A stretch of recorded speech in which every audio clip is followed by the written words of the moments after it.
నేను ఎండ తగిలిన దానను, నల్లని దాననని నన్ను చిన్న చూపు చూడొద్దు. ఎందుకు ఇలాగయ్యానంటే, ఎండ తగిలింది. ఎండ తగలటాన్ని బట్టి, శ్రమ నాకు కలగటాన్ని బట్టి, నా సౌందర్యము కరిగిపోయింది అని మనం మాట్లాడుతూ ఉంది. నా ప్రియులారా, మనం ఆలోచన చేస్తే నిజమే.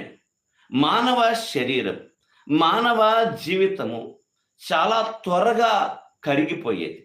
శ్రమలొచ్చినప్పుడు చూడండి, ఎలాంటి వ్యక్తి అయినా, ఎంత సౌందర్యంగా ఉన్న వ్యక్తి అయినా, ఎంత ఆరోగ్యంగా ఉన్నటువంటి వ్యక్తి అయినప్పటికీ ఖచ్చితంగా ఆ శ్రమల ప్రభావం వలన జీవితం అనేది కరిగిపోతూ ఉంటది.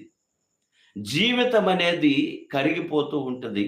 ఇంకా మనం బాగా ఆలోచన చేయగలిగితే, ఇశ్రాయేలీయులని 40